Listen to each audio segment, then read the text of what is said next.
सद्गुरु संचारेश्वर महाराज की जय। श्री महालक्ष्मी माता की जय।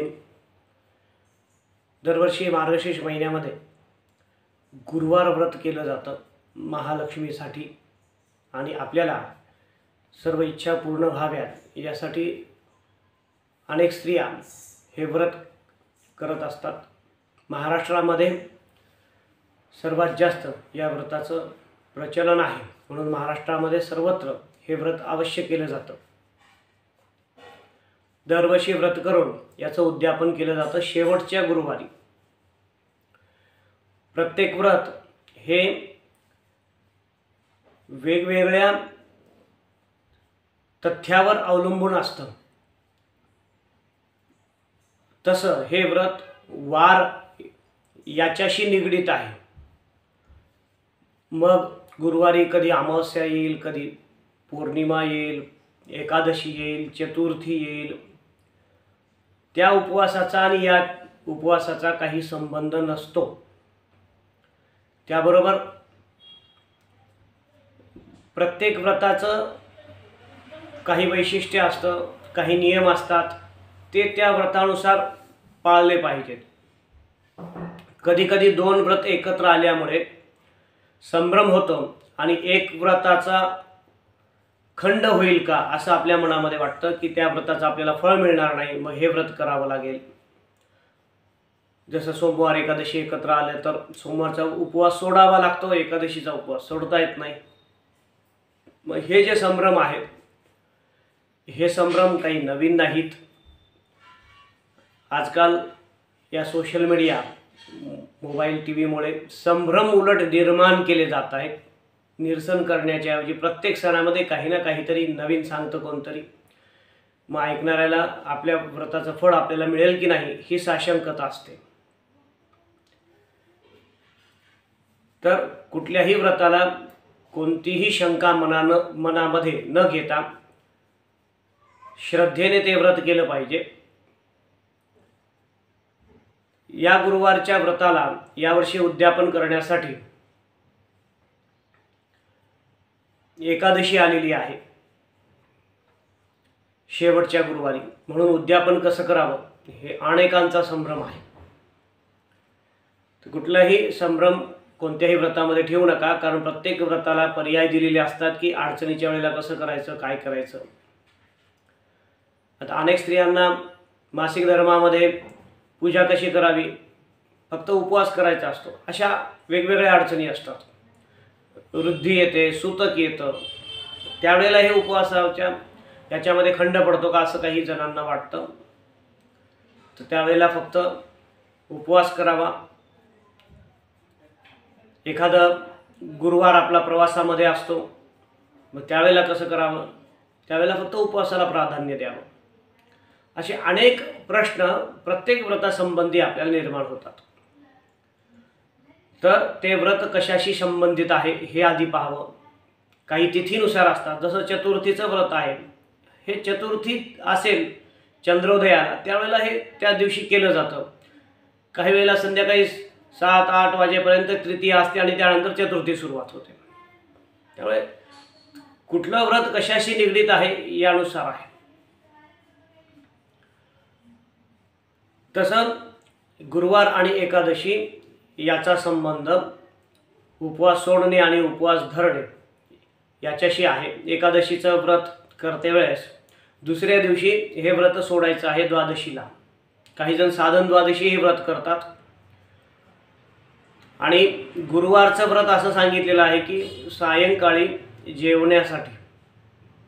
आता एकादशीच्या दिवशी तर अन्नवर्ज्य आहे, अन्नाचा इच्छासुद्धा होऊ नये, मग हे व्रत कसं सोडावं आणि उपवासाचं खावं, तर गुरुवार सुटत नाही। दोन्ही पेच प्रसंग आहे। पण याचं शास्त्रामध्ये उत्तर असं दिलेलं आहे की गुरुवारचं व्रत दर गुरुवारसारखं करावं। त्या दिवशी पूजा मांडावी, पूजा करावी। ज्यांना एकादशी आहे त्यांनी उपवासाचा नैवेद्य देवाला द्यावा आणि आपणही दिवसभर उपोषणच करावं। सायंकाळी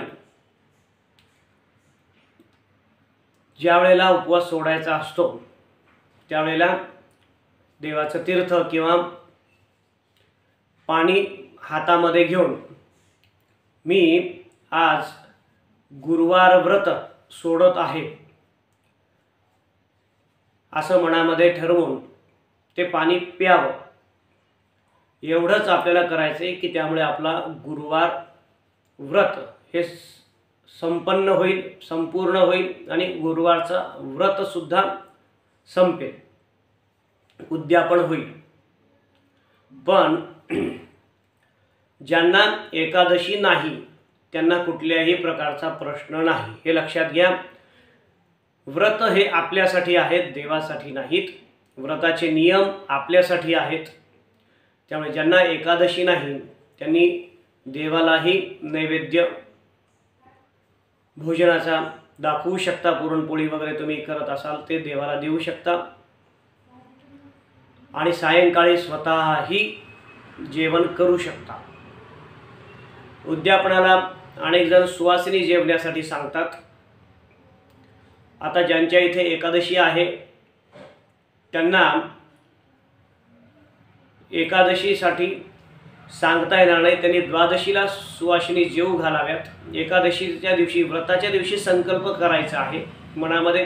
तिथं पूजेच्या वेळेसच देवीला सांगायचं आहे संकल्प, म्हणजे की आजच्या व्रताचे पारणं मी उद्या करणार आहे, एकादशीवाल्यांसाठी. पण ज्यांना एकादशी नाही त्यांनी फक्त एवढं करायचं आहे, दरवर्षीप्रमाणे सुवासिनी जेवू घालायच्या आहेत. नैवेद्यामध्ये कांदा लसूण अवश्य टाळावा. अनेक जण नैवेद्यामध्ये सुद्धा कांदा लसूण घेतात. कृपया हे सर्वांनी लक्षात घ्यावं. कांदा लसूण वर्ज्य करावा. त्यामुळे एकादशी व्रत ज्यांचं आहे त्यांचं व्रतही पूर्ण होईल. दुसऱ्या दिवशी जेवायचं आहे. गुरुवारी एकादशी असणाऱ्यांनी जेवायचं नाही. त्यांनी फक्त तीर्थ घ्यायचं किंवा हातामध्ये पाणी घेऊन मी गुरुवार उपवास सोडत आहे असं म्हणून पाणी प्यावं. या इथे आपले दोन्हीही व्रत संपन्न होतील. दोन्हीही व्रताचं पूर्ण पुण्य मिळेल. कुठल्याही प्रकारची शंका आपल्या मनामध्ये येणार नाही. अन्नालाही हात लावण्याची आवश्यकता नाही. अशा प्रकारचं उद्यापन दरवर्षीप्रमाणे आपण आनंदाने करावं. अनेक जण म्हणत आहेत पुढच्या गुरुवारी केलं तर चालेल का? हे लक्षात घ्यावं. मार्गशीर्ष महिना, गुरुवार ह्या दोन गोष्टी महत्त्वाच्या आहेत या व्रतासाठी. पौष महिन्यातला गुरुवार या व्रताचा नाही, त्यामुळे चालणार नाही. मार्गशीर्ष महिना ज्या दिवशी सुरुवात होतो त्या दिवशी जर पहिला दिवस गुरुवार असेल तर गुरुवार धरला जातो. मार्गशीर्ष महिन्याचा शेवटचा गुरुवार जर अमावस्येला आला तर तो अमावस्येचा गुरुवारही धरावा लागतो. त्यामुळे पुढच्या गुरुवारचा काहीही इथे संबंध नाही.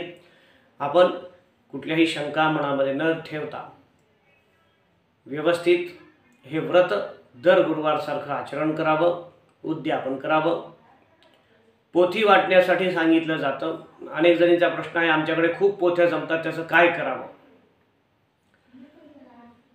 एक लक्षात घ्या, एक पोथी वाटली तरीही चालेल, पोथ्या वाटल्याच पाहिजे असंही नाही. आपली इच्छा असेल तर पोथी घ्यावी किंवा पोथीला नमस्कार करावा, पोथी तिथेच ठेवावी.